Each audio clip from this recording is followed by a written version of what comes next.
Hi guys, this is Gisell Munoz, and today I have Jason Kemp. He is a relationship coach, NLP practitioner. He helps his clients get back in touch with the parts of themselves that have been shut down through childhood and have been living in the shadows. Also, Jason helps people in relationships realize the decisions we make are based on old patterns, all parts of us that run on automatic. Jason helps them consciously take part in their own journey to bring back nuggets of gold that had been left behind. So he works in a one-on-one private conversation. Thank you, Jason, for being here today. Thank you so much for having me, Giselle. It's a pleasure. Nice. So the first question is, why did you decide to be a relationship coach?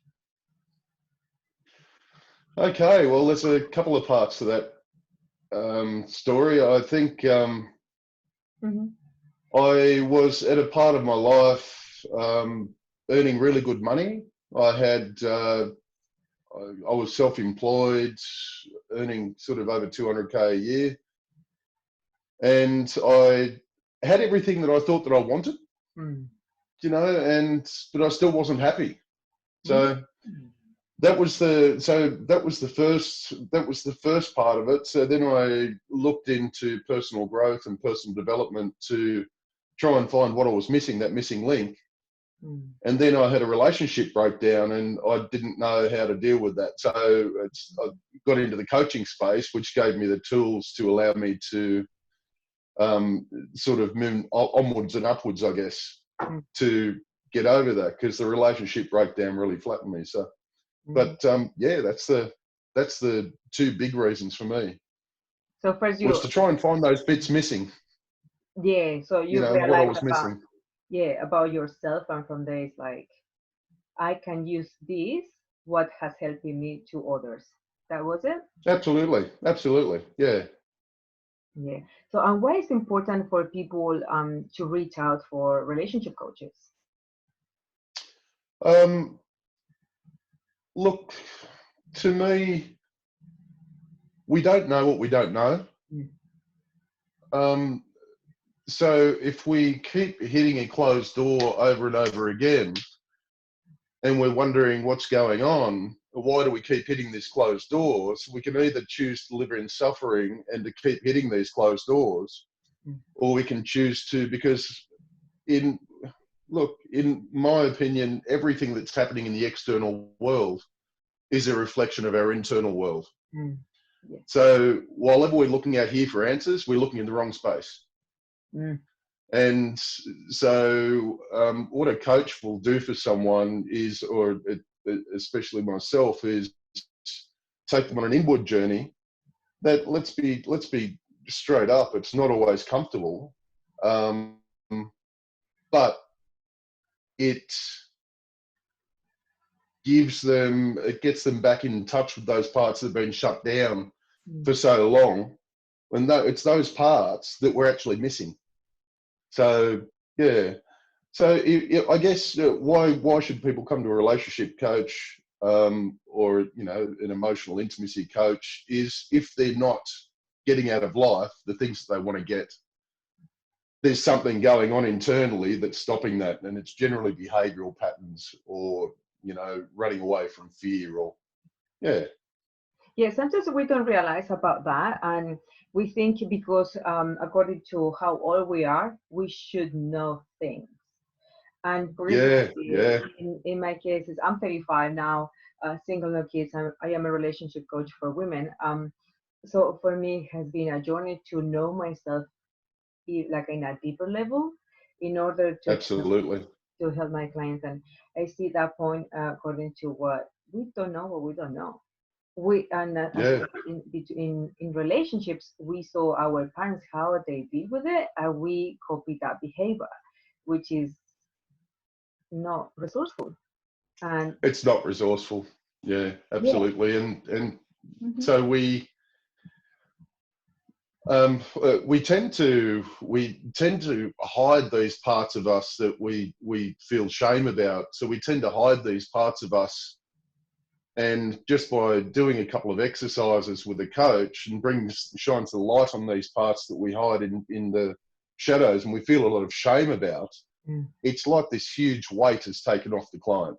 Do you know Yeah. what I mean? They're no longer carrying around this big baggage that they're trying to hide from the world. So I agree with what you're saying, because I had my emotional intimacy coach, and it was yeah, so hiding myself of shame of something. hugely But so. after when I Yeah, talked to her, it's like, where's the shame? It's like, because shame loves shadows, so I was hiding myself, and now it's like no absolutely. more, because when the shadow gets sunlight, there's no shame anymore. Well, there's no longer any shame. And let's face it, the people out there don't necessarily know that they're carrying this around with them. That's the thing. But when you sort of get wind is when stuff in life happens that you thought that this is where I want to be, Mm. but you don't find happiness from that. You think, is this all there is? Mm, mm. You know, so there's so much more it's a never-ending journey. We never actually get there, Gisell. But look, we can certainly make the journey of life, one hell of a lot smoother and easier and joyful, I guess. Yeah, because it's progress. It's about It progress. It's is. not about to have the result straight away. It's about progress, because we can improve from this shame to keep moving on, and from there we can find another thing, and we work through it in that thing, and we keep moving forward. But it's not an end result, because it's, well, personally, I am a love like learner, and it's every time I work on myself. Same here. And Hmm. um, sorry, lost it. Lost It's what I was fine. going to say. I had, It's fine. yeah, You know what I want to touch in here is about the difference between as well a relationship coach with a friend, because sometimes we believe that a friend can help us, and when we share something that shame, we have the shame, we receive judgment, and from there we don't want to share anything else. We receive judgment, criticism. How did you do that? X, Y, and Z. So personally is I have my emotional intimacy coach where I work through things, because I know there's no judgment there. Or sometimes when we say to our family members or our parents, is they say, okay, no judgment, but anyway there is no solution. So we as a relationship coaches, we are there to keep going. Yeah. Go on. yeah. So if we, it's fine to reach out for a friend to help. Mm. But you've just got to be very careful there, because if hence why I don't coach family members and so forth, because if you, for instance, if I was to coach a family member and some stuff came out, and for any reason, like as a coach, what we discuss between the two of us stays between the two of us. It goes nowhere else. Mm. Um, so if I was to coach a family member and anything of this was to come out in the family, well, who's she going to be looking at, or who is my family member going to be looking at? She's going to be looking at me. Mm. And also, we really, when it comes to family members, we hold a space in our tribe, okay? And to coach a family member, it means that they're giving up all of the tribal cycle that they've grown up with, and there's more work in that than just doing a coaching session with a family member. Yeah. That's big work. And realistically, the ideal way to do it would be to find another coach Mm. to help your family member. It really doesn't mix coaching your family and friends. So, if family or friends need coaching, I have a chat to them and then work out what they're looking for, and then look for a specifically niche coach in that field. Mm. That's Yeah. so good. So, can you give a couple of examples about the people you are working with? Yeah, sure. So, who would I give an example about? I'm working with at the moment a gentleman. He's a professional, so he's well, he goes into businesses, coaching businesses on to rev it up to the next level sort of thing.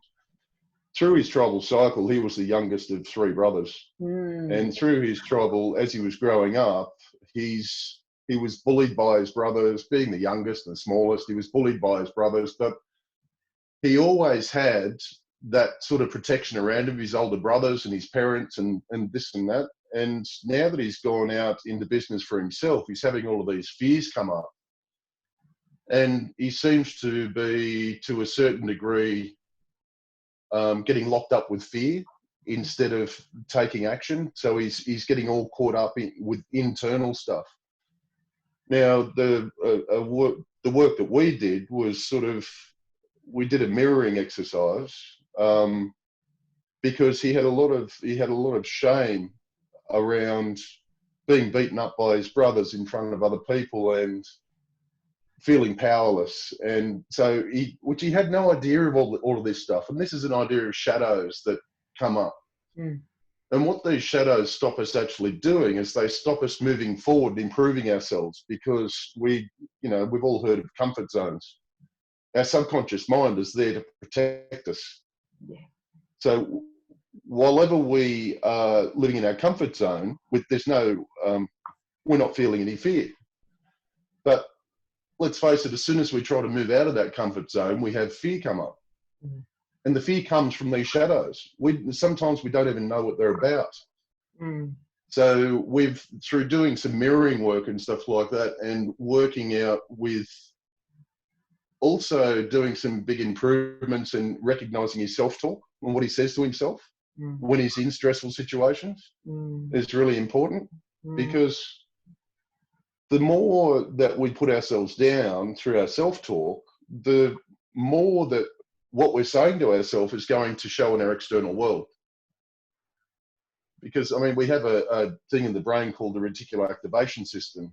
So we can point that in any direction we want to go. Our brain's going to show us, whether this is a positive or negative thought, our brain's going to show us evidence that whatever you're saying is true.